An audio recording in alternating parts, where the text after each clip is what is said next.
Welcome to Follow Him, a weekly podcast dedicated to helping individuals and families with their Come Follow Me study. I'm Hank Smith. And I'm John Bytheway. We love to learn. We love to laugh. We want to learn and laugh with you. As together, we follow Him. Hello, everyone. Welcome to another episode of Follow Him. I am your host, Hank Smith, and I am here with my co-host, and I'm going to describe him using a verse from the block of scripture we're going to study today. This is 2 Kings 23:25. And like unto him was there no co-host before him, that turned to the Lord with all his heart, and with all his soul, and with all his might. Neither after him arose any like him. John, by the way, that describes you as a co-host. There was no co-host before him, like unto him, or after him.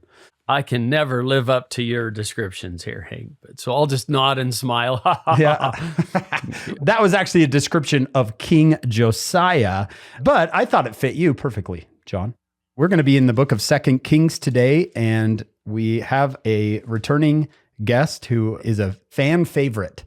John, tell everybody who's with us. We're so glad to have Dr. Joshua Sears back with us today. He grew up in Southern California, served his mission in the Chile Osorno mission, received a bachelor's in ancient Near Eastern studies from BYU. He taught at the Missionary Training Center and volunteered as an EMT. Received a master's degree from Ohio State University and a PhD in Hebrew Bible at the University of Texas at Austin. His research interests include Israelite prophecy, marriage and families in the ancient world, and the publication history of Latter-day Saint scripture.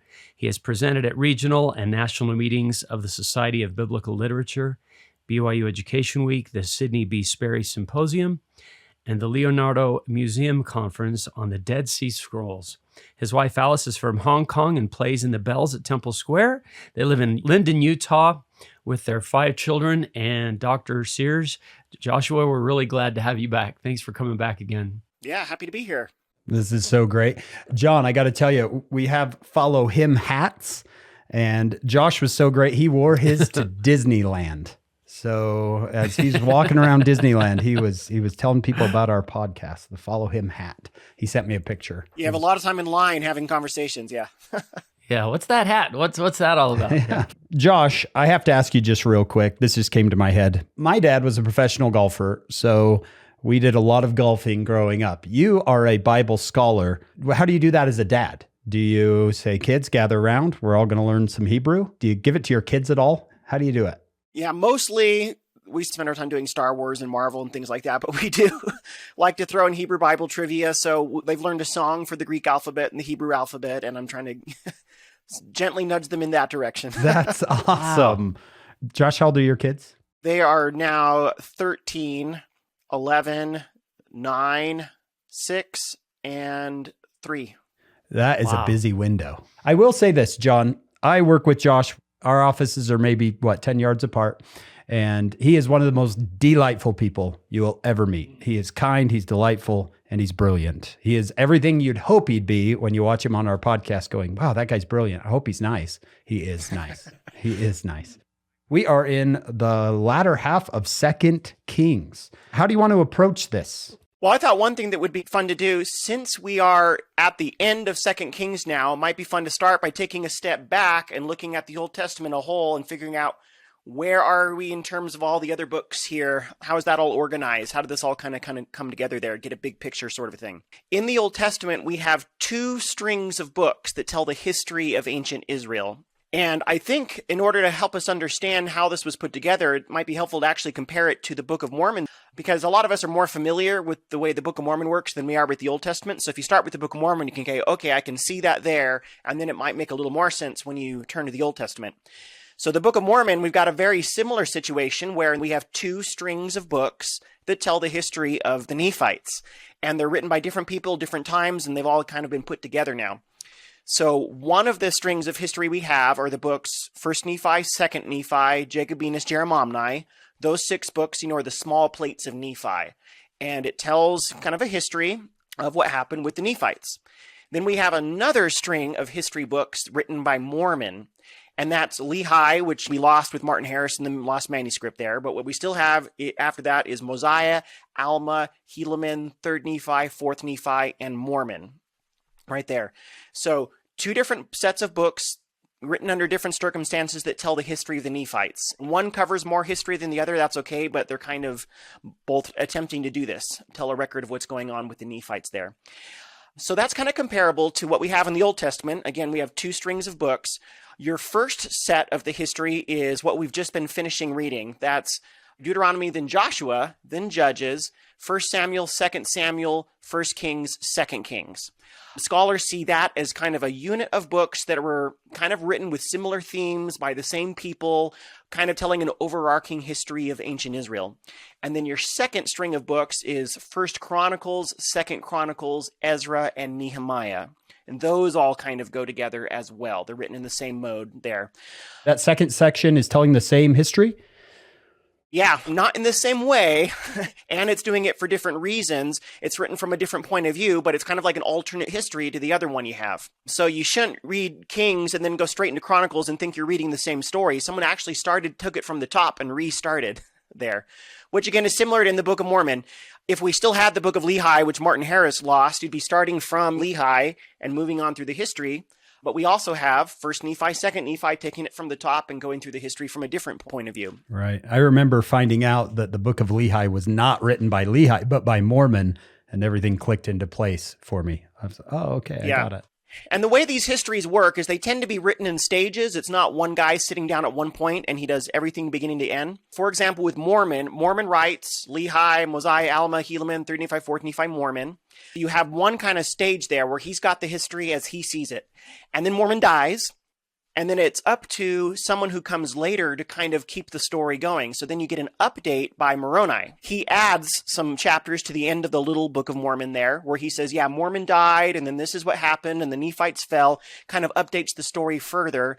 And then he adds his own stuff, the Book of Ether, the Book of Moroni, and he writes the title page, which then gets stuck before everything else. So you have this initial layer written by Mormon, and then a later bunch of additions written by Moroni that update the story and add some stuff. You have a similar thing going on with this history in the Old Testament, going from Deuteronomy through 2 Kings. It seems to be written in layers just like that. And scholars call that collection the Deuteronomistic History. Try saying that 10 times fast. But it gets its name from Deuteronomy because people noticed that the language and the themes and the emphasis in the book of Deuteronomy are woven throughout the books that follow there of Joshua, Judges, Samuel, and Kings. They're just full of Deuteronomic language and ideas and themes in there. So we call this the Deuteronomistic History. And again, like I said, it seems to be written in a couple of layers. There's an initial layer, and then there's one or more layers that are added on top of it to update the story further and add some things earlier, just like you get in the Book of Mormon. Josh, does the Chronicles, Ezra, Nehemiah have a nice long name like Deuteronomistic? The Chronicler's History, if you want to call it something. The Chroniclers. It's short to write, and we don't know who wrote that, and so we just call him the Chronicler. Okay. Right? Really fancy. What would you say the difference is between the two? The Deuteronomistic History, one common way of looking at it is that an initial layer is written during the reign of Josiah, which is the guy that we're going to talk about today.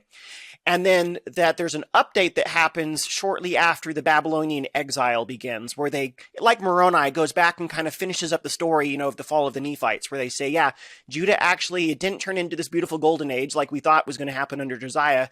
Jerusalem was actually destroyed and we've been exiled, and then it kind of updates that. And then it adds some things earlier to kind of foreshadow that a little bit and tie the story together. So one popular way to interpret this is, again, that initial layer during Josiah's time and then an update during the exile, maybe in one or two layers.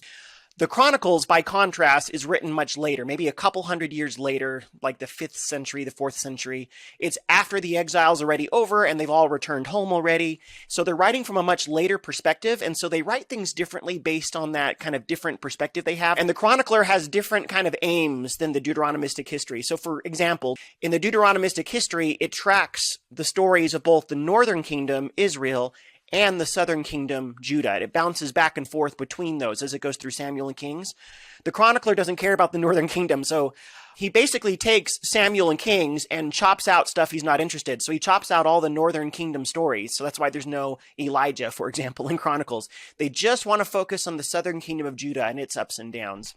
There's other ways in which Chronicles takes the history in Kings and kind of revises it. So here's just one more example. Deuteronomy, and in the books that follow, they teach the principle that as you keep the commandments of the Lord, he'll bless you and prosper you. And if you don't, then, he'll hinder your way. So it teaches that in principle, but there's a bunch of stories in the Deuteronomistic history that show contrary examples.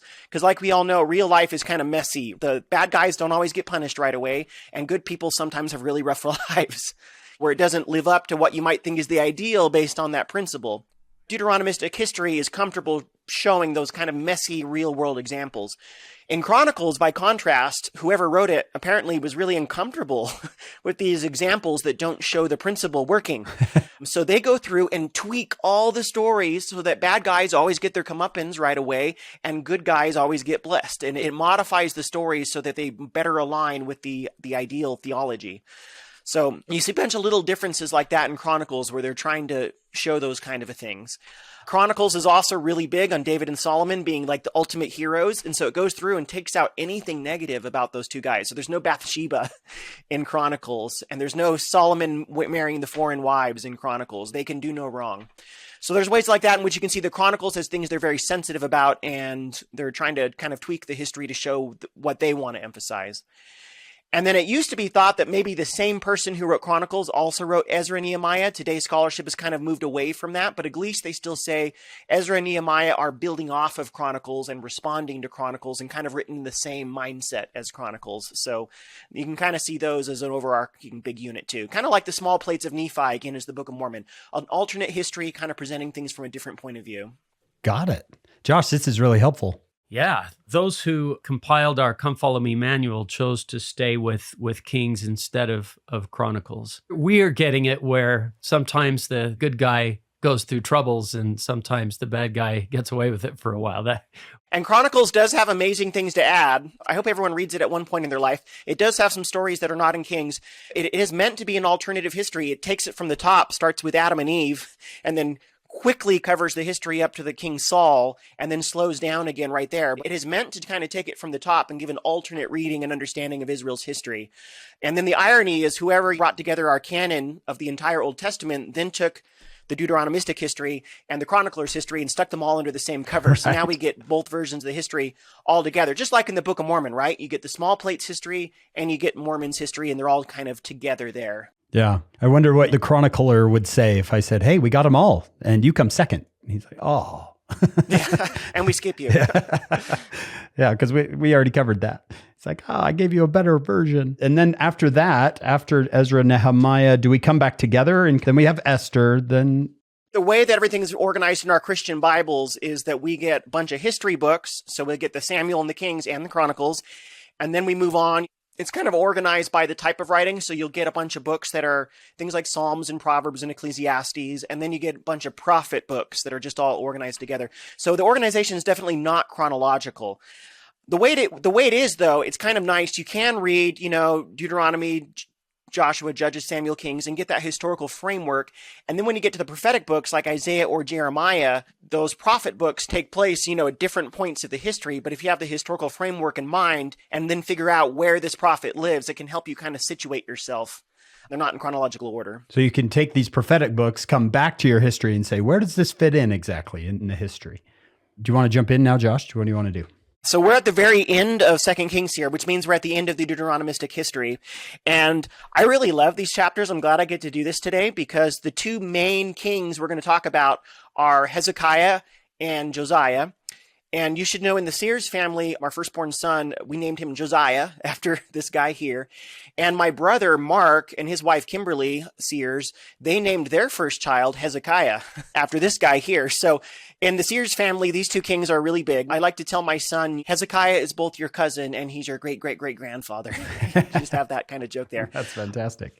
I'll confess, my first scriptural love is not the Old Testament, it's the Book of Mormon. One reason that I took all these degrees in the Old Testament is because you can't get a degree in the Book of Mormon. And I thought this was the closest you can get to that, was doing Old Testament degrees. And there's so many connections to the Book of Mormon we can find in these stories, because the history that we're going to cover right here is exactly where the Book of Mormon opens in the first year of the reign of Zedekiah, king of Judah. So it's both going to set the background for Lehi and Nephi and what was going on in Jerusalem when they started. And later in the Book of Mormon, you get to in 2nd Nephi, that huge Isaiah block from 2nd Nephi 12 through 24. And that's daunting for a lot of people. And the reason that Isaiah block is daunting is because it's hard to make sense of. What is he talking about?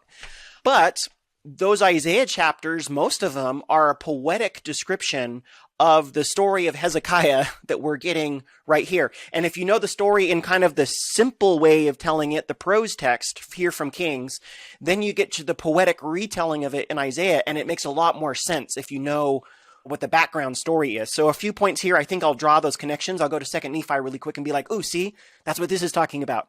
And then you go, "Oh, that makes a lot more sense now." Great. So I think that's a lot of fun. This can help us, understand the Book of Mormon even better, which I'm always a big fan of. So, absolutely. Since we're wrapping up, let's just do a quick Israelite history for anyone who's saying, "Oh, I could use a review." So we came out of Egypt. Joshua leads us into the Promised Land. We have that Book of Judges, which was really fun and kind of crazy. Then Samuel comes along as the prophet, and Israel decides they want a king. And we had our 3 monarchs: Saul, David, and Solomon. And then, Josh, what happens after that? So you had some tensions between the tribes in the north and tribes in the bottom up to this point, and then kind of everything broke loose when Solomon died. Solomon's son couldn't keep it together, so there's a civil war, and they split into 2 countries. They're all Israelites, and they all are obeying the law of Moses, and they're all worshiping Jehovah, but they have such political differences that they have separate governments. And for a few hundred years, these 2 kingdoms coexist. I kind of like to call them frenemies. Okay. You've heard that term. They're sometimes friends, sometimes enemies. When they have a common enemy to fight, they'll kind of team up, and sometimes they're peaceful with each other, but a lot of times they're in conflict, right? So it's like a cousin at a family reunion that you just, every time you see him, this isn't going to end well. A little feud. So you had the northern kingdom called Israel and the southern kingdom called Judah. In the Book of Kings here, we've been bouncing back and forth between, okay, here's what's going on in the north, now back down to the south. Here's what's going on in the north, and now back in the south. So it's always kind of overlapping a little bit.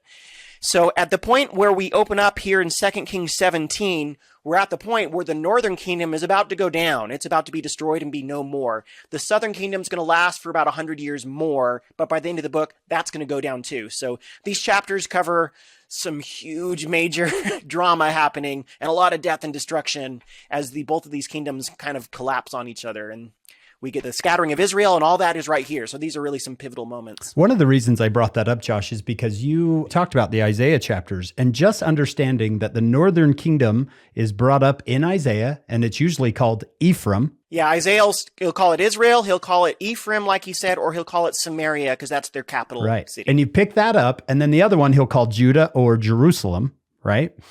Yep. If you can pick that up, that will help you understand Isaiah. If you just understand there's a northern and a southern kingdom, and that Isaiah has different names for them both, you'll go, oh, I know who he's talking to. Yeah, and Isaiah, he's not, an abstract observer of all these events. He's going to be in these stories as a character. Usually we don't think of Isaiah as a character. He's more like this vague, important, powerful prophet who wrote the book that's hard. Yeah. But he's a character here. He lived exactly at the time when the northern kingdom is getting destroyed, and the southern kingdom almost gets destroyed and manages to squeak by and make it that other 100 years. But he's witnessing lots of crisis, lots of trauma, and that comes out both in the book of Isaiah and in these chapters here. Our listeners may have heard the phrase, the divided kingdom. So that's a good way to, after King Solomon, Israel, 10 tribes in the north, Judah, 2 tribes in the south, and frenemies. I like that. And who is Isaiah? An advisor to kings of Judah. Is that right? So he's living in the southern kingdom and advising kings of Judah, but he's there and knows what's going on. Yeah, and you can see that in the book of Isaiah. Most of his discussions are about the southern kingdom of Judah. He will occasionally single out the north and talk to them, but he's mostly addressing the people he lives with, southern kingdom. So when you recognize that he lives in Jerusalem, Isaiah has some close proximity to the kings. There's a Jewish tradition he actually married the king's daughter. We don't have that in the scriptures, so take that for what you will, but the kings talk to him, he goes and talks to them, so he seems to be very tied to the royal court. It's always a little bit funny to me when they want a king, and Samuel says, this is a bad idea. They end up having 3 kings, and it is a bad idea all 3 times. And then instead of going back to the Lord, they're like, why don't we do 2 kings at once? Let's have a king in the north and a king in the south. Like, let's make it. Yeah, double trouble. How about we make it worse? And on that, Hank, one important thing that's important to understand in these stories is way back in 2 Samuel 7, God had made this special covenant with David that we call the Davidic covenant. A lot of what he told him there is going to drive the way it describes these stories. So if we can jump back there just to read a couple verses again, remind ourselves what happened in 2 Samuel 7. This is where David says, hey, Lord, I want to build a house for you, meaning a temple, right? And then God gives him a revelation back that plays on this word house with different meanings right there. So God says, no, you're not going to build me a house. You won't build me a temple. That your son Solomon's going to do that. But here's what I'll do for you, David. And so this is 2 Samuel 7, verse 12. And when thy days be fulfilled, and thou shalt sleep with thy fathers, I will set up thy seed after thee, which shall proceed out of thy bowels, and I will establish his kingdom. He shall build an house for my name. So this is Solomon building the house for God, the temple. And I will establish the throne of his kingdom forever. I will be his father, and he shall be my son.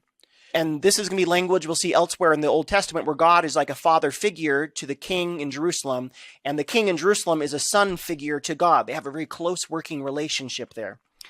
And if he commit iniquity, I will chasten him with the rod of men and with the stripes of the children of men, but my mercy shall not depart away from him as I took it from Saul, whom I put away before thee. So what he's saying there is, Saul, he messed up. And not only did he lose his throne, but his dynasty lost the throne. There's no dynasty that follows Saul where his son and grandson stay as kings. But he's saying, even if Solomon messes up, I'll chastise him personally, but I'm not going to take away the dynasty from his line. They will keep ruling. And then he continues, thy house. So now to David, we got a wordplay in house here. House meaning your dynasty. Thy house and thy kingdom shall be established forever before thee. Thy throne shall be established forever. So you get this promise here that David's dynasty is going to continue on the throne of Judah forever. And you see this dramatically play out in the history of the 2 kingdoms. In the north, they've got dynasties galore. Usually a dynasty lasts 2-3 generations max, and then someone kills the king and takes over and starts a new dynasty. So it's always in chaos. Tons of different family lines that are ruling the northern kingdom. In the south, by contrast, it's always the Davidic heir. It's a Davidic king, someone from David's line that's ruling over the southern kingdom of Judah. And then that's going to become a really important issue at the end of 2 Kings. So we'll hold that thought and kind of come back to it. That's interesting. I didn't even know that. So kings always could trace back to David in the southern kingdom. Yeah, in the south, but not in the north. Interesting. Sometimes I read scripture this way. I read it and I say, don't do this. Go back to God. Don't have kings. Go back to the way the Lord wanted to do it. And every time I read it, they keep having kings. Well, I figure my ancestors in heaven looking down at me being like, what are you doing? Messing this up again. So what goes around comes around, Hank. Yeah. Oh, yeah. That's definitely true. I'll tell you that. So now 2 Kings 17 opens up. Are we going to be focusing on the southern kingdom then? Well, 2 Kings 17 is the fall of the northern kingdom. So that's what we're starting with today. So it opens with this last king of Israel, Hoshea, and he comes on, and here's the background of why the northern king falls. We're at a point in history now where Israel's prospects are always going to be tied up into these big, bad, powerful empires over in Mesopotamia in the east there. So right now, the big bad empire is Assyria. The way Assyria does its empire thing is they want to go and conquer smaller kingdoms around them and make them vassal states, which is a fancy way of saying they make a contract, a treaty, they call it a covenant, and the small kingdom has to promise to send them a boatload of money every year, the taxes. Okay. And in return, Assyria promises not to destroy you. You pay us the money each year, we'll make sure nothing bad happens to you. And Assyria's got a huge military, and so they kind of enforce this. Every year, they're kind of expanding and adding new people, making these vassal things, and they get this cash cow coming from all these places. So that's how Assyria works. And so they have previously conquered the northern kingdom to the point where they say, okay, you got to agree now, pay us a bunch of money, and we'll leave you alone. Israel agreed to do this, but when Hoshea comes to the throne, he rebels against the vassal treaty. This is in 17 verse 4. The king of Assyria found conspiracy in Hoshea. He's plotting against Assyria, even though he had agreed before he's going to do what they say. And the thing with the vassal treaties is they have a clause that at the end that says, if you break the vassal treaty, we will come destroy you. That's the threat hanging over their heads. So the Assyria decides to do exactly that. So in verse 5, then the king of Assyria came up throughout all the land and went up to Samaria, that's the capital city, and besieged it 3 years. In the 9th year of Hoshea, the king of Assyria took Samaria and carried Israel away into Assyria and placed them in Hala and in Habor by the river Gozan and in the city of the Medes. What that's talking about is Assyria would, if you just wipe out every man, woman, and child, that's not the best move for them economically for Assyria. So what they do is they destroy your country, but then they'll scoop up a bunch of the population and resettle them somewhere else in the Assyrian Empire where they can plant crops and kind of grow again. But now that they're not in their homeland, the kind of oomph to revel is kind of taken out of them. They got the wind taken out of their sails. So they're just going to grow their crops, try to get by, give the Assyrians some money. And everybody's happy, right? So they have this process of exile, of relocating people. And so they shuffle people all around the Assyrian Empire. So they get a huge chunk of the Israelites here and resettle them in other places. And I've sometimes heard people say, oh, we don't know where the lost 10 tribes went. Well, we do, at least initially. It tells us right here. Hala is over by Nineveh in Assyria. Habor is in northeastern Syria. And then the cities of the Medes is like somewhere in modern Iran. Over there. So they settle them in various places, and it's from there that eventually they get lost. There's this big myth about the lost 10 tribes that they left in a group and they're hiding somewhere. Probably the historical reality is that they lose themselves is what ends up happening. They lose their identity. They forget that they're Israelites, they integrate with the local populations, and they just forget the God of Israel, and they kind of just lose their covenant identity. They just diffuse out there. This is the origin story for what we call the lost 10 tribes. Like these people are out there now, kind of scattered and spread among all the nations of the earth eventually. So I think most of our listeners, they probably have heard the Babylonian captivity, but this is before that. And we generally call it Assyrian captivity, 722, 721 BC? Yeah, this is about 722 or so. So this is when the 10 tribes get carried away. The Babylonian captivity is coming later, which is what Lehi prophesied about before he left. Exactly. So this is when the northern kingdom's destroyed. The southern kingdom, pretty soon here, we'll see is almost destroyed, but they do manage to survive another 100 years, and then Babylon will be the big bad empire then that will destroy the southern kingdom. Assyrians first, then Babylonians. It's in alphabetical order, if that helps. That does help. That's good. Josh, we learn in the Book of Mormon, and I don't know if it shows up as much in the Bible. You can let us know. If you read Jacob 5, the Lord says, I'm going to scatter Israel in order to save it. Does that idea come up here, or does it just look like pure punishment for them turning away? Well, I'm really glad you brought that up, because the way that we understand the Abrahamic covenant is God assigned this family line, Israel, that in thee and in thy seed all the nations of the earth will be blessed. Nephi makes this point, especially in 1 Nephi 22. God cannot bless all the nations of the earth unless Israel goes to all the nations of the earth. Especially, this is pre-internet, pre-phone, pre-everything. It's all, missionary work is all face-to-face contact in close proximity. So here's an important point. Scattering is always the plan. Israel has to move to all the nations of the earth. But there's 2 ways you can get scattered. It's as if God is saying, hey, Israel, we can do this the easy way, or we can do this the hard way. And the easy way is that you're righteous, you're keeping your covenants, and God moves you peacefully to another part of the world to set up an Israelite colony and then go bless Gentiles in your midst. Our model for this is Lehi's family in the Book of Mormon. So, for example, in 1 Nephi 22, Nephi sets himself kind of in this framework. He describes that they're participating in this process of God moving Israel out to different places. So like 1 Nephi 22 verse 3, Nephi says, the house of Israel sooner or later, so again, this is inevitable, will be scattered upon all the face of the earth and also among all nations. In verse 4, and behold, there are many who are already lost from the knowledge of those who are at Jerusalem. Remember, the scattering of the northern tribes is 100 years before Nephi, so this is very close to his day. And he says, yea, the more part of all the tribes have been led away, and they are scattered to and fro upon the isles of the sea, and whither they are none of us knoweth, save we know that they have been led away. And he sets his own family story in this dynamic. They're part of this process. But for Lehi, he's not scattered because he's wicked and getting punished. He's scattered because he's righteous. And so even though they did have some bumps along the way because Laman and Lemuel and murmuring and all that, it was generally a nicer process than it was for some of their cousins back in Jerusalem. However, the other way you can get scattered is because you're wicked, You've lost the protection that God normally offers you if you're being righteous, and God lets your enemies conquer you and carry you away forcibly to other places. That's the kind of, here's the hard way to do the scattering thing. And the Book of Mormon teaches us about the good way and models that, but the Bible usually focuses on scattering in the bad way as a punishment. So I'm glad you brought out that contrast there, because the Book of Mormon does shed some additional light on this and show us that scattering is inevitable. It's got to happen. It's part of the Lord's purposes, but the choice is up to them whether they're keeping their covenants and working with God, or whether they're going to go kicking and screaming into the other places and do it the bad way. With my classes, I hope I'm saying this right. I like to call it a fortunate scattering, because it's the way that God is going to bless all the families of the world, like you said in the Abrahamic covenant. Yeah. But that Lehi's seed was scattered to preserve a remnant of the seed of Joseph. A different reason for scattering, but either way, it's going to bless the families of the world.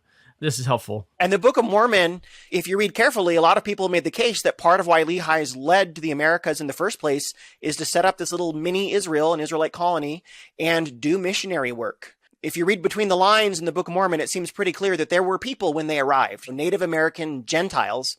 We know archaeologically too. We know that there's people living from Canada, Chile by the time Lehi's family gets there. And there's places in the Book of Mormon that, if you read carefully, hints that they're doing this. So for example, 2 Nephi 6 through 10 has Jacob's speech that he gives to the Nephites in the city of Nephi.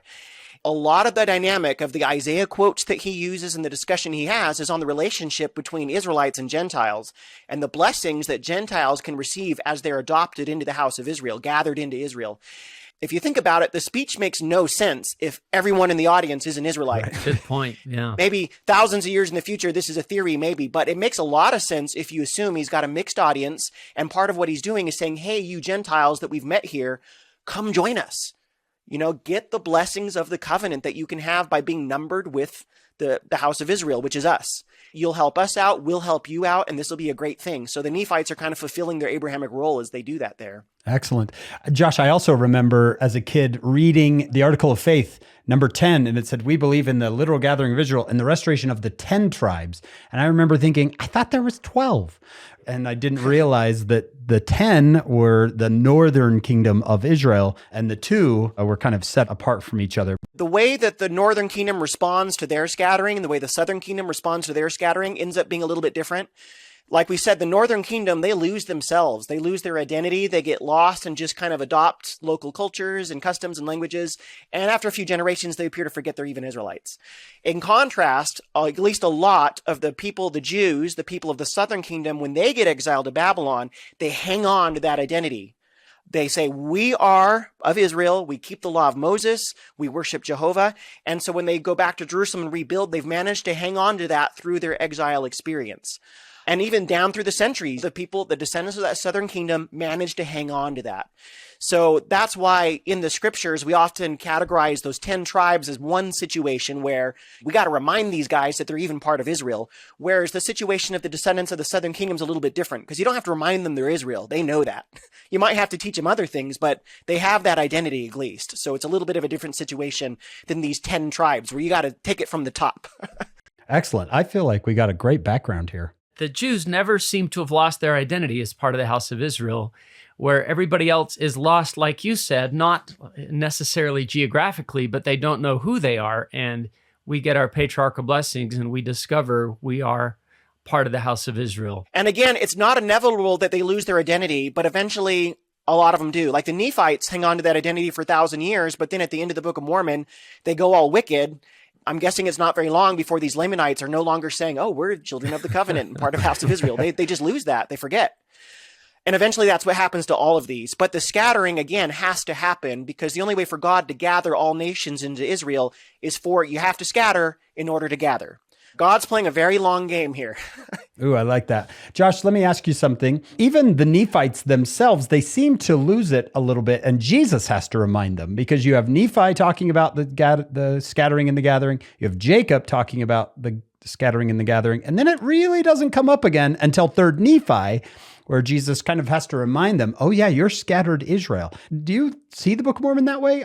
People notice that in 1st and 2nd Nephi, beginning of the Book of Mormon, Nephi's big on Isaiah and Jews and Gentiles and scattering and gathering.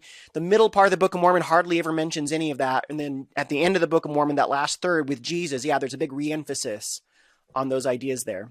And part of that is all honestly too who their audience is. Nephi knows that he's writing to people in the last days, and Jesus knows that he's giving this to the Nephites to write down for people in the last days. So apparently they felt this is something we in the last days especially need to understand. That's where you get that focus. And I love that. Is it 3 Nephi 21 was, I'm going to give you a sign that you will know that the gathering has commenced, and the sign is the coming forth of the Book of Mormon. Yep.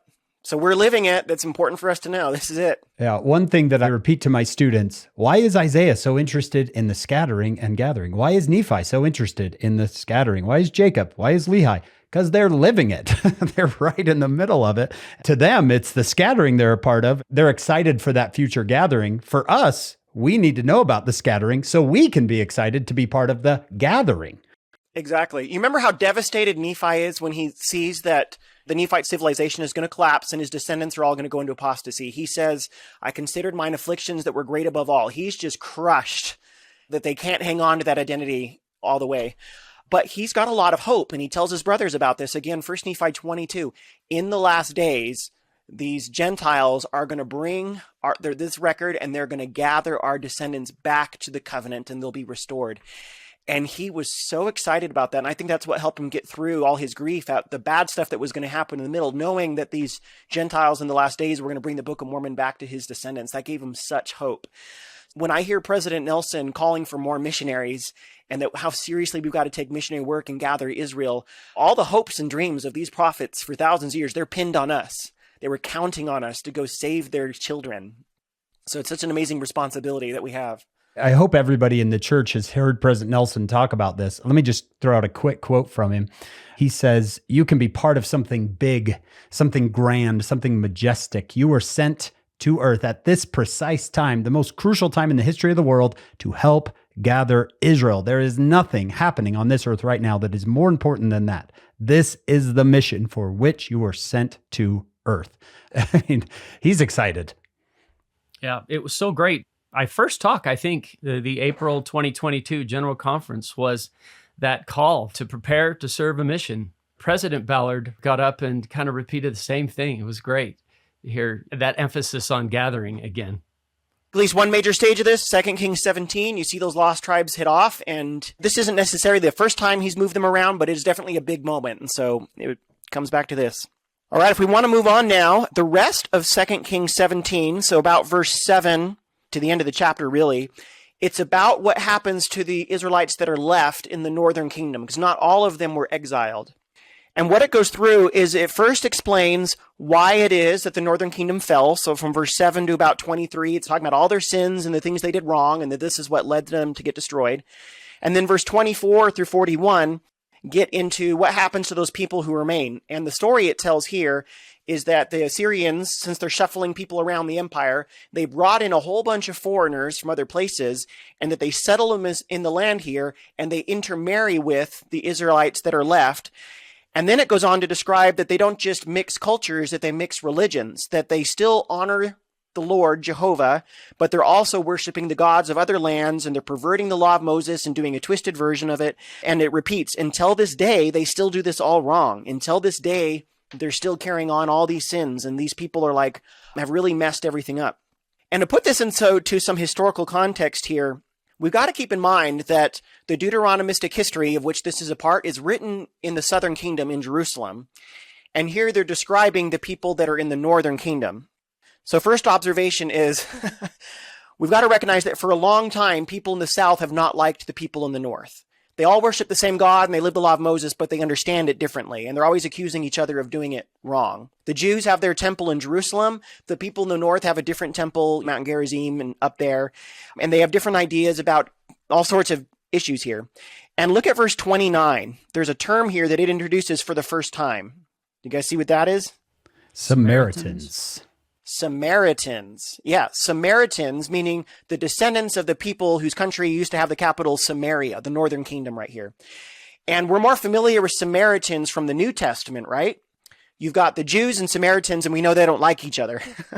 That's why Jesus tells the parable of the Good Samaritan. And right there, that's a scandalous title, because a Samaritan who's good, what? The good enemy, yeah. And the Jews in the New Testament are the descendants of these people from the southern kingdom, and the Samaritans are the descendants of these people from the northern kingdom.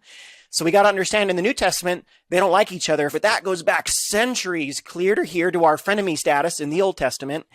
And these accusations they're making about each other so you can see later that in the New Testament, when they say, oh, the Samaritans are unclean, the Samaritans are dirty, the Samaritans do things wrong, that's just echoes of what you have right here in 2 Kings 17. They're already saying those things about the northerners right here. Except this time, it's like the perspective of the scriptural author is saying that. He's a Jew writing from the south. In the Come Follow Me manual, I'm assuming readers have seen that every few chapters, it's got this little insert called Thoughts to Keep in Mind that gives some background. It's easy to skip those because they're kind of in between lessons, but I hope that you're reading those because they're all excellent. And one of them that appears around here is called Thoughts to Keep in Mind, the Historical Books of the Old Testament. It talks about how we've got to watch out for the perspective of the authors of some of these stories, because these stories are not always like the pure perspective of God watching everything, right? It's from the perspective of people in a context. So here's what it says in the Come Follow Me manual. This is for individuals and families edition, page 94. It says, these stories are told from certain points of view, or just as it's impossible to look at them from more than one angle at a time, it's inevitable that a historical account will reflect the perspective of the person or group of people writing it. This perspective includes the writer's national or ethnic ties and their cultural norms and beliefs. They made certain assumptions that others might not have made, and they came to conclusions based on those details and assumptions. When we read a description like in 2 Kings 17 about how nasty and bad the northerners were, I'm sure there's some truth to that. I'm not saying it's all made up, but we do have to understand that this is written from the southern point of view, and these guys really don't like each other. So I think there might also be some bias coming through here, where they're making accusations about these Samaritans in the north that may not be entirely fair, but it's coming from the, like Come Follow Me says, from the national and ethnic ties of the writers. This is how they see it at the time. Yeah, I think what you've just done for us also helps us make sense of some of the interactions Jesus has with Samaritans, such as the woman at the well. She's a Samaritan. She said, our fathers worshipped in this mountain, meaning Gerizim, but you say in Jerusalem is where men ought to worship. Now you read that and you go, oh, I know what she's talking about. She's a Samaritan. She has her history in that area. And these divides, again, they go back centuries clear into the Old Testament. You see that divide very sharply right here, and they still haven't gotten along by the New Testament, 600 years later. Does Nephi carry some of these biases, do you think, for the North? Is there any hint of that he's like, nah, those Northerners, they don't know what they're doing? I don't think he really talks about them all that much. I think you see some kinship with the North, actually, because, well, here's one thing. Lehi is a descendant of Manasseh, and his tribe was from up north. What happens is when the northern kingdom is destroyed, you get a whole bunch of refugees from down there swarm down to the southern kingdom and live there. So it's no longer a 10 tribes, 2 tribes sort of a thing. There's people from every tribe living in the south now. So a Jew at this point is a citizen of Judah, not from the tribe of Judah. It's got everybody. So these people are family, for one. And the other thing is Nephi, he talks a lot about remnants, these small groups of Israelites, branches of the tree.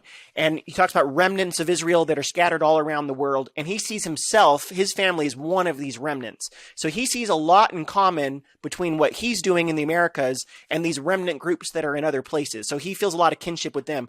Whereas the Jews that stay back at home base in Jerusalem, he sees them as kind of doing their own thing. Nephi actually feels a lot of connection with the other groups that also had to leave home base and are awaiting restoration there. Really helpful. If someone can see, Josh, this might be the first time for them that they see the Book of Mormon fits perfectly like a puzzle piece right into this part of the Bible. Chapter 18 then moves on. We're back in the south now. The northern kingdom's done, so we're not going to talk about them again. The rest of 2 Kings is just the southern kingdom. And this is where we get the king Hezekiah, who it describes as one of the most righteous kings that we have. Again, so shout out to my nephew who's carrying on that name of Hezekiah. Did the northern kingdom ever have any good kings? Yeah, as far as the righteousness of the kings, it's a mixed bag. You do have some super righteous kings in the north, but there's a caveat. Kings is written by the perspective of the south. And what the first king of the north, Jeroboam I, did was, since he didn't have access to the temple in Jerusalem, he built these worship sites at Dan and Bethel, which is the top of the north and the bottom of the north. And so the Israelites are coming there and they're worshiping Jehovah, but not at the place that from the southern perspective where you should be worshiping, which is only at the Jerusalem temple. So Kings, what it does is every single northern king, it evaluates them based on one criteria. Are you going to worship at the south like you should, or are you going to worship at those Dan and Bethel sites like you shouldn't? And you have some kings that are super zealous for Jehovah and they'll get rid of idol worship and they're just big all-time Jehovah fans, but they're always in the end evaluated negatively because they didn't destroy those shrines at Dan and Bethel. Now, from the perspective of the people in the north, you don't need to. It's only the southerners who claim that you can only worship at their place. So that's one of these divides. So you do have some really good kings, but they ultimately always fail the test because of that difference there. And then you have kings in the south. You have righteous kings and wicked kings, but the righteous kings can actually be all the way good because, of course, they're worshiping at Jerusalem, which is what you should do. But so again, the people in the north would have evaluated themselves differently, but because we're reading the southern take on this, the northern kings ultimately always fail. We don't have any record of the north from the north. Yeah, that would be interesting. Okay. Because they're like, we're actually pretty good guys up here. Is there scripturally something that says the temple has to be in one place? It's a matter of interpretation. So remember how Deuteronomy is kind of the founding book for the Deuteronomistic history? Because the language of Deuteronomy, the themes of Deuteronomy, and the specific laws of Deuteronomy, they're the ones that are assumed in the rest of the Deuteronomistic history.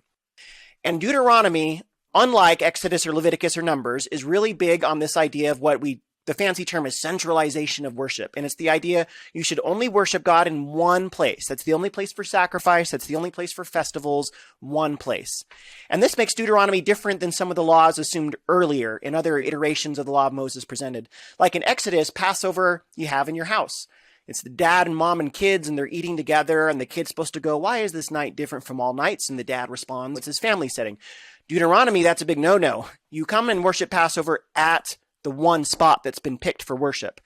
So Deuteronomy never says where that spot is. It's really coy about that. It just says the one spot that God's going to choose.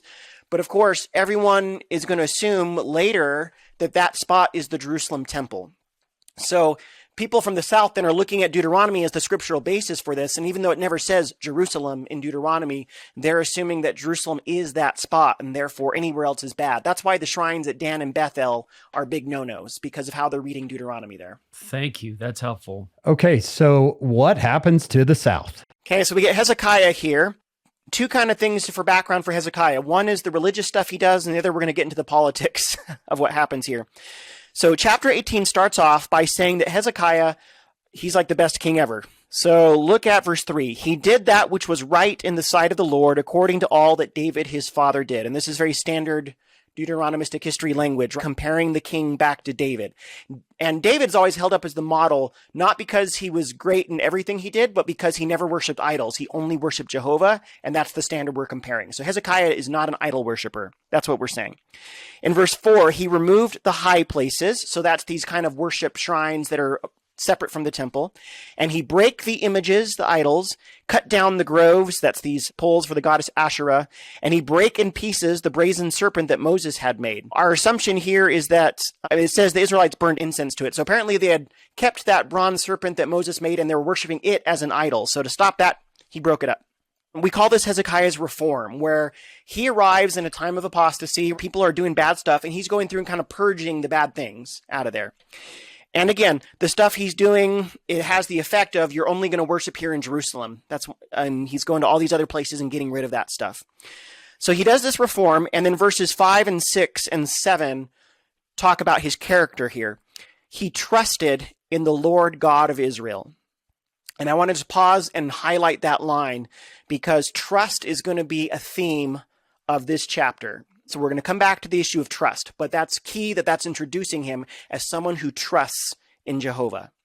So that after him was none like him among all the kings of Judah, neither any that were before him.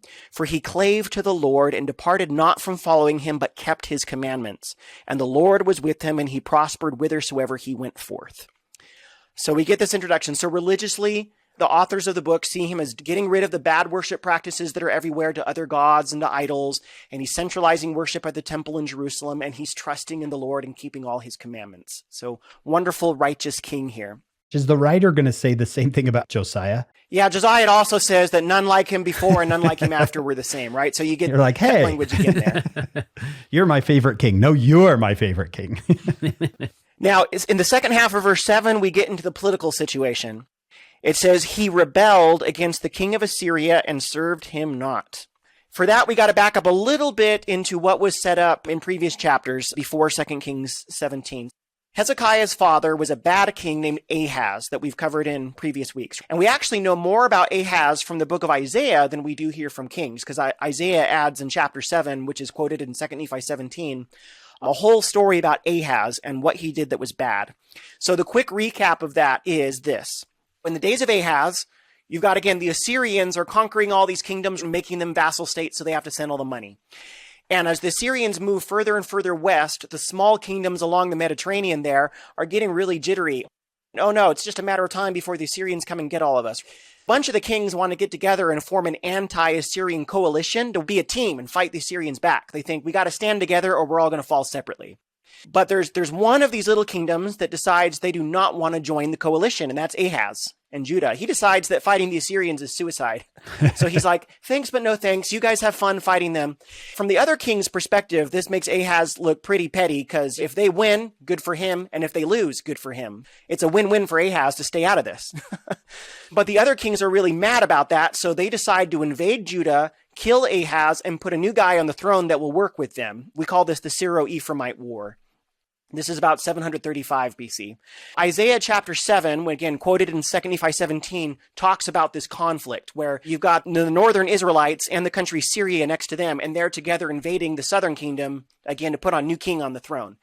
This is bad for Judah now because they've got these two invaders. God sends Isaiah to Ahaz, this is again Isaiah 7, not in Kings, and tells him, don't worry. Jehovah is going to protect Judah. You're not going to be killed. Things are going to work out fine. Just trust him and don't do anything stupid. That's basically Isaiah's message. The short version is Ahaz, being bad and not liking Isaiah, decides, I cannot just stomach it sitting here and trusting in God to save me. So he decides to take matters into his own hands, which is what Isaiah said not to do. And Ahaz sends messengers to Tiglath-Pileser III, who's the Assyrian king, and says, hey, Tiglath, my buddy, how about this? I got a proposition for you. These two kings, my neighbors to the north, are invading me. If you will speed up your timetable and come take them out right now, I will voluntarily make Judah a vassal to you. And you don't even have to conquer us. That's the bargain he makes. It's a deal with the devil. Okay. Right? So then from the Assyrians' perspective, this is a win-win because they were going to go conquer them later anyway. He obliges. The Assyrians come, they destroy Syria, Damascus, and they conquer the northern kingdom, and that's the beginning of the downfall of the north. So Ahaz really stabs his northern brothers in the back. I mean, he was getting invaded too, so what goes around comes around. But because of that, Ahaz made Judah a vassal to the Assyrians voluntarily, and now they've got to pay a boatload of money each year. So when Hezekiah comes to the throne, he inherits this vassal status that his dad had put into place. When it says here in 2 Kings 18:7 that he rebelled against the king of Assyria and served him not, that's saying he broke the vassal treaty. He stopped sending the money and he broke the terms of the contract. Now, the historical context for that might be this, that when at this point in Hezekiah's reign happens to be the same year that you have a king switching to a new king over in Assyria. So the old powerful king is gone and you have a new fresh king on the throne. And this was a typical time for vassal states to try to rebel because they figure the new king might not be strong enough to keep up the strength of the old king. He might have seen an opportunity here to try to get out of this because his country's probably being bled dry by all the taxes. However, this ends up backfiring. Because remember what the vassal treaty stipulates. If you break the vassal treaty, we're going to come destroy you. It's this mob vengeance here. Skip down now to verse 13. Now in the 14th year of King Hezekiah did Sennacherib, king of Assyria, so that's the new king here, Sennacherib came up against all the fenced cities of Judah and took them. And there is a world of drama in that very simple line. In fact, I almost wonder if the writer is keeping this simple on purpose because this was a hard thing to write there. Fenced cities is all your fortified cities, the one have walls, military units and everything. And how many of those cities did he take? Yeah. All of them. All's a pretty high percentage word. Yes. This was devastating. The vast majority of Judah is ravished. This is bad.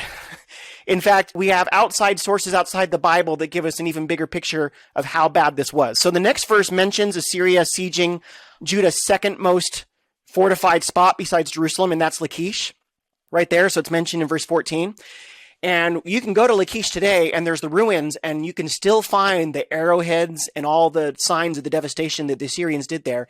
Over in Sennacherib's palace in Nineveh, he was so pleased with conquering Lachish that he has this like 100-foot wall relief dramatizing the destruction of the city.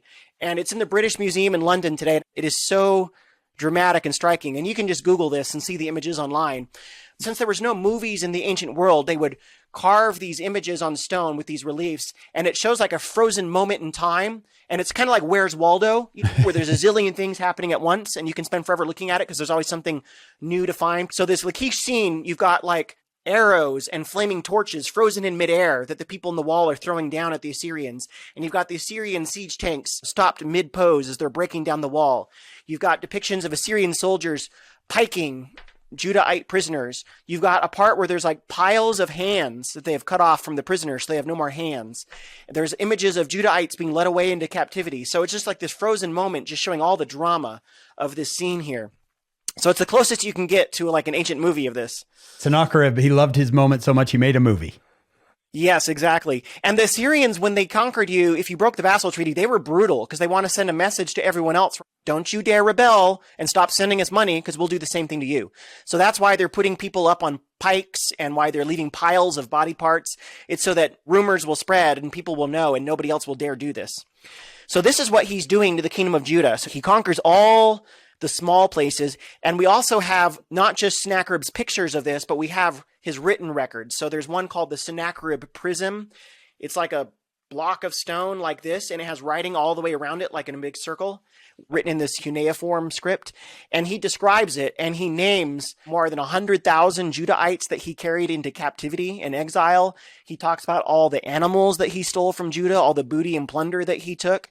And he talks about sieging Jerusalem and trapping Hezekiah in Jerusalem. He says, I trapped him in Jerusalem like a bird in a cage. It's a really great line. Oh, wow. So Sennacherib was quite pleased with his military victories here. How long after the destruction of the north was this? Was this pretty soon after he had taken the northern kingdom?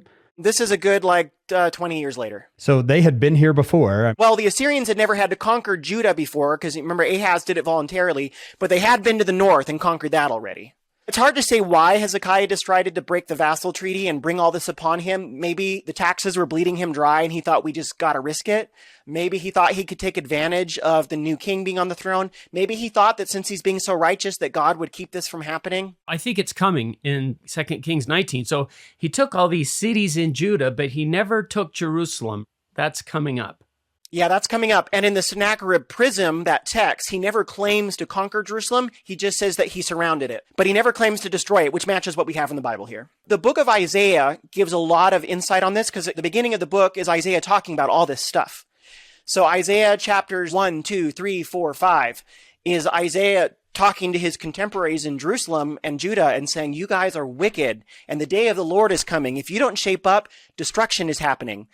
And as Isaiah talks in those first several chapters, he gets more and more specific as he goes about what the destruction is going to look like. So it starts off very generic. Destruction's coming. And then in Isaiah chapter 3, he mentions your men are going to fall by the sword. So we get a hint there, this is going to be a war. And then at the end of Isaiah 5, it talks about God calling a foreign nation to come with horses and arrows and, capturing them and killing them and bringing them away. So now we know it's a foreign invader. And then when you get to Isaiah 7, it finally names who the foreign invader is, and it's the king of Assyria. That for Judah's wickedness and rebellion, Assyria is going to come get them. Josh, doesn't he say the king of Assyria is going to come like a flood and it's going to go all the way to your neck? Mm-hmm. Right? Not over your head. Exactly. There's a bunch of images he uses. He talks about flooding up to your neck. He talks about Assyria being like bees that are going to swarm you everywhere, shaving you like a razor. He says the hair and the beard and the feet, which is a euphemism for the genital hair. So it's like a close shave all over the place, very uncomfortable in your intimate space that the Assyrians are going to get right up to there so close. They won't actually kill you, but it's going to be super close. So Isaiah has very graphic imagery that he uses to describe how devastating this Assyrian assault is going to be. But Isaiah also introduces the theme that a righteous remnant is going to survive. So this comes up in Isaiah 4. This comes up in a little snippet in Isaiah 10. A bunch of little places he'll pause for a little moment of hope. Righteous remnant is going to barely survive this. In Isaiah 6, he calls it a tenth. A tenth is going to make it through here. The seed holy seed that's going to regrow after the tree of Judah is chopped down here. Some of these chapters end up in the Book of Mormon, right? Exactly. So that's what a lot of these Isaiah chapters in that big chunk in 2nd Nephi are all about this. It mentions the Assyrians. It mentions all these other things going on. So when you know this story, you can go back and read those and things make a little more sense why he's talking about this so much. Back to our story there, 2 Kings 18. We get this devastation in the countryside, and then starting in verse 17, well, the Assyrian king Sennacherib is busy sieging Lachish. He sends an initial group to surround Jerusalem to keep anybody from going in or out because they're the next siege. And he's got a representative, a royal official called the Rabshakeh, who goes to talk to the people in Jerusalem. In the King James translation, it looks like it's the guy's name, Rabshakeh. We know that that's actually in Akkadian, that's the title of a royal official. So I'm going to say the Rabshakeh, just because it's not his actual name. It's like it means royal steward or something. You have the Assyrians, they now have surrounded Jerusalem. From Jerusalem, they could see the fire from Lachish. They knew that that was going down, right? And they could see the fires from elsewhere. So you can just imagine what this is like for the people now trapped inside the city, like the terror that you are next. The Jerusalem was the last place to be attacked. You've got the Rabshakeh, and he goes outside the wall. Hezekiah sends some of his royal ambassadors outside the wall, and they're going to have this conversation. Right there. And the rest of the chapter is this conversation they had, and it's full of lots of drama here. And the Rabshakeh, he shouts so that all the people of Jerusalem who are up on the walls watching this, they can hear the conversation. And in verse 19, he starts talking, and the Rabshakeh said unto them, Speak ye now to Hezekiah, thus saith the great king, the king of Assyria. What confidence is this wherein thou trustest? And I told you to watch out for that word trust, because that's going to be the theme of his speech, is trust. Right here. And he's going to go through the rest of his speech. He's trying to demoralize everyone. This is classic political propaganda. Your enemy fights not as well if they're demoralized, if they have no hope. So he's trying to get them. And the interesting thing about this guy is he knows how to get them where it hurts. We don't know if maybe he was an ambassador here earlier.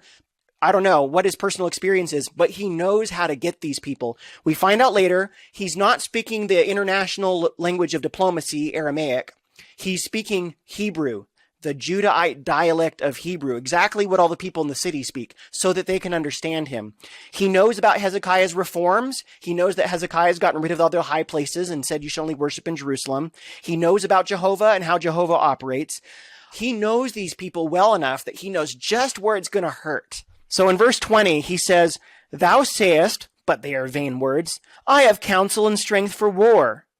Now on whom dost thou trust that thou rebellest against me? Now behold, thou trustest upon the staff of this bruised reed, even upon Egypt, on which if a man lean, it will go through his hand and pierce it. So is Pharaoh king of Egypt unto all that trust in him. Apparently, Judah had tried to make an alliance or something with Egypt, that maybe Egypt would come help them out against this invasion. And this guy now, for anyone in Jerusalem who's still holding out any hope that Egypt might come rescue them, he's going, ha! It's not going to happen. Egypt is like a stick where if you're leaning on the stick, it's going to break and like cut your hand. Pharaoh's not going to save you. So you can't trust in that. So now he's moving to religious concerns. Verse 22. But if ye shall say, well, we trust in the Lord our God, in Jehovah. And then the Rabshakeh says this, Is not that he, Jehovah, whose high places and whose altars Hezekiah hath taken away, and hath said to Judah and Jerusalem, Ye shall worship before this altar in Jerusalem only? So in other words, you know, people who are worshiping at these other places beyond Jerusalem, a lot of them were worshiping Jehovah, but from Hezekiah's perspective, it was an illicit worship of Jehovah. So now he's playing against people who think, what if Hezekiah got it wrong? What if that was okay to worship Jehovah those places? And now, because our leader got it wrong, we've actually acted against God by getting rid of all these worship sites. So he knows that well enough to play to any lingering fears people have about Hezekiah's approach there. Oh. So they're trying to get them to rebel against their own king, right? Yeah, he's sowing these seeds of doubt. What if Hezekiah is not carrying out Jehovah's will, and that by following him, you've actually been acting against Jehovah, and so Jehovah's not going to save you now? And then in verse 23, he just gets these schoolyard taunts here. Now therefore, I pray thee, give pledges to my lord, the king of Assyria, and I will deliver thee 2,000 horses, if thou be able to, on thy part, set riders upon them. In other words, hey, we'll help you guys out. We'll give you 2,000 horses. If you can find enough people left to ride them, ha ha ha, but you don't, right? It's just mean. He's pointing out how few soldiers they have left. Verse 24, he brings up the Egypt thing again. How then wilt thou turn away from the face of one captain of the least of my master's servants and put thy trust on Egypt for chariots and for horsemen? And then in verse 25, he does a new tactic. So he's trying all sorts of stuff here. So if one thing doesn't scare you, maybe another thing will. Verse 25, am I now come up without the Lord, without Jehovah, against this place to destroy it? He's like, do you think I'm coming here apart from Jehovah's will? He says, the Lord, Jehovah, said to me, go up against this land and destroy it. So he's claiming that Jehovah's on his side. He might be just making up stuff. You might think, who's going to believe that? But he's figuring maybe he'll get somebody. If he's really familiar with what's been going on in Jerusalem, he might be actually playing into a subcurrent here. Because remember what in Isaiah chapter 5, Isaiah has this verse where he says, the Lord, Jehovah, is going to raise an ensign to a nation from far, a flag or banner, and call them swiftly to come and attack you. So in other words, you've got this image that Isaiah paints of Jehovah waving a flag to a foreign nation going, yoo-hoo, over here, come destroy my people right here. And then they come and destroy them. So Isaiah has been clearly saying that Assyria is going to kind of work as Jehovah's tool to punish the wicked here. I almost wonder if this guy is aware of some of that talk and he's kind of twisting it, into something here that Jehovah's totally backing them up in all the bad things that they do, but basing it off of something that the prophet has actually said. Whether it's destroying these people's confidence in Egypt for military aid, or it's destroying their confidence that Hezekiah really was carrying out the will of God, or having them question at all that Jehovah really is on their side, he's introducing all these ways that he might demoralize these people and get them not to trust either in Hezekiah or to trust in the Lord. Yeah. He's going to say later, don't let Hezekiah deceive you. He cannot deliver you. Yeah. Oh, man. And then in verse 26, the ambassadors say, please stop speaking in Judahite. Speak in the international language of the diplomats here. We can understand that. But then he taunts them back and says in verse 27, I'm not here just to talk to you. I'm here to talk to everyone up on the wall there, all the people there. And then in verse 28, he cries even louder to all the people to be able to hear. He says to all the people in the city, hear the word of the great king, the king of Assyria. And then he continues in the next line of attack. Let not Hezekiah deceive you, for he shall not be able to deliver you out of his hand. Neither let Hezekiah make you trust in the Lord, saying, the Lord will surely deliver us, and the city will not be delivered into the hand of the king of Assyria. So there he's mocking, Hezekiah has apparently been telling the people, trust in the Lord and he'll protect you. And now this guy is mocking that.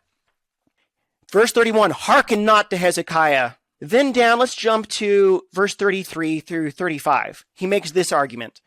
Hath any of the gods of the nations delivered at all his land out of the hand of the king of Assyria? We've conquered a lot of places already, and we have had unmitigated success. We have a perfect track record. 34, where are the gods of Hamath and of Arphad? Where are the gods of Sepharvaim, Hena, and Iva?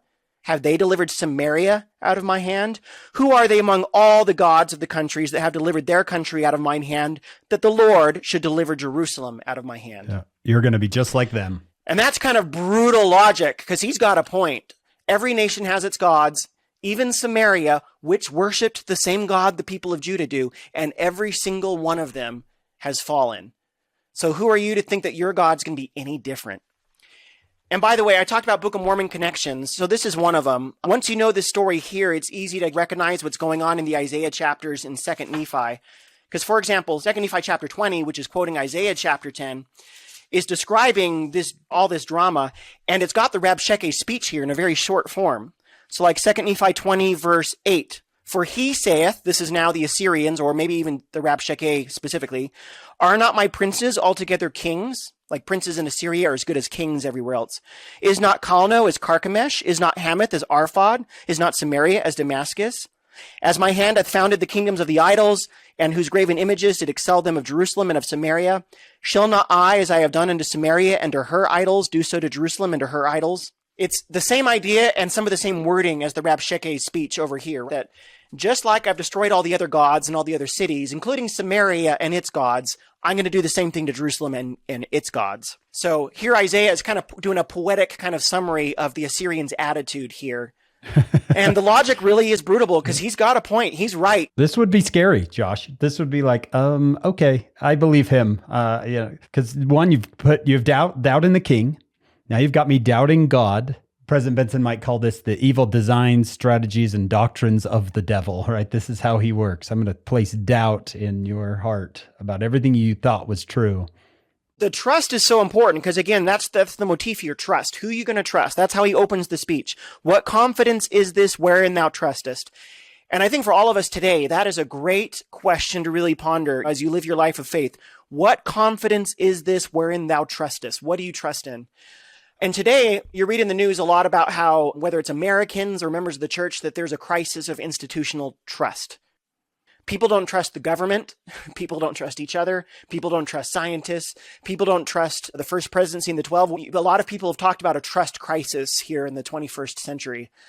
I think this is such a powerful story about how you can have these voices in the world that are actively working to undermine trust, whether that's in the prophet, your church leaders, in God, and they're doing it very strategically where they know it's going to hurt you the most, just like this guy. He's speaking their language. He knows the history that they've had. He knows religious weak spots and vulnerable points, and he targets those so precisely.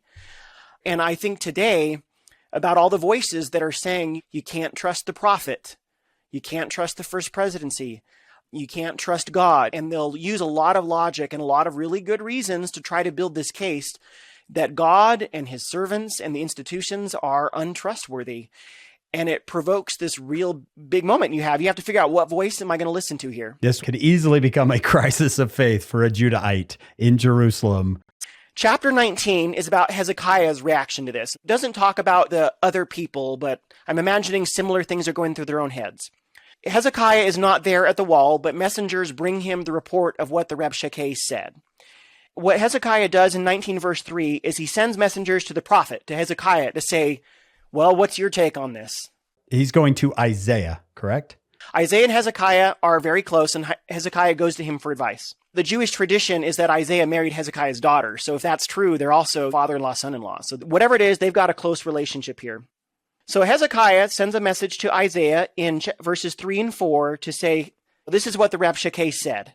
What does the Lord have to say about this? And then the servants of Hezekiah go back to Isaiah, and Isaiah's got this very short 2-verse revelation to give his take on this. So in verse 6, it has the revelation.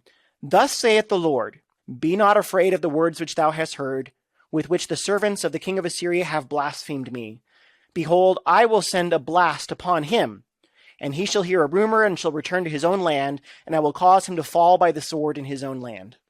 Be not afraid. It's very short compared to the long speech the Rabshakeh gave, but it's saying, don't worry, he's not going to win, he's going to flee, and the king of Assyria is going to die there. I love that small little response, Josh. Long taunt. Don't worry about it. And then interestingly enough, the Rabshakeh is not done. In the speech in the previous chapter was to all the people in Jerusalem, but now in verses like 8, 9, 10, and 11, 12 and 13, the Rabshakeh sends a letter to Hezekiah addressing him personally. And it's a personalized version of that speech to Hezekiah. So this is what it says in verse 10.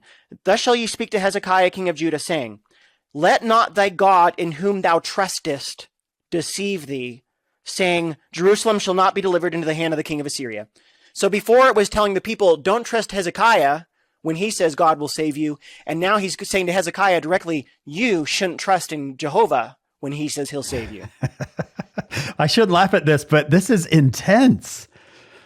It is. Now, 11, 12, 13, he has just a little mini version of the speech with the same logic. He lists all the places they've already destroyed and says, we have a perfect track record here. Why would you think you're the exception? We got to pause here and just appreciate the gravity of this moment because they've surrounded them. We're kind of in a situation where we're in the last night of the siege, right? Tomorrow is going to be the battle, and this is it. And Hezekiah has to decide now, I've got this revelation from Isaiah. I've got this letter from the Rabshakeh. Which one am I going to trust? That's the crisis moment he faces. And we've got to imagine here, I don't think it's a situation where it's either like, I'm going to trust the Lord and sit here and do nothing, or I'm not going to trust the Lord and sit here and do nothing. He probably had some actions he could take. They're going to have very serious consequences. And the reason I think that is because why else is the Rabshakeh sending him one final letter on the eve before the battle, trying to implore him to make a decision? Reading between the lines, I think maybe the Assyrians have left an offer on the table like, hey, give yourself up and your family and we'll kill you guys, but maybe we'll spare the rest of the city. Something like that. Standard procedure, if you're going to conquer a government, you got to kill the royal family. So maybe they've made some kind of offer, but we'll spare the others. So he's got real consequences weighing on him. Should he trust in the Lord and everybody might live, or should he sacrifice his own wife and kids to get killed and save everybody else? What should he do? But, people are going to die if he makes the wrong move. So that is just weighing on him. When I teach this to my class, I say, the Golden State Warriors are coming to play Provo High. And, and Isaiah is saying, play them. You'll win. You'll be fine. So I'm writing this in my scriptures. Will Hezekiah believe Isaiah and the Lord, or Rabshakeh? Isaiah is not very specific. It's not just play him, you'll win. It's just don't be afraid. He doesn't say how this is going to happen at all. It's just, well, can you give us more detail, Isaiah? Why shouldn't I be afraid? And yeah, is it going to be a flood, a hailstorm? Are the Egyptians finally going to come? What is this going to be? He doesn't say. It's in 2 Nephi 20, which is Isaiah 10, the same thing. Be not afraid of the Assyrians. And then the rest of 2 Nephi 20 is, here they come, and it lists the cities in order. They're getting closer and closer. So these chapters in 2 Nephi are always flipping between talking about how bad the Assyrians will destroy you, but also don't be afraid because you'll be saved.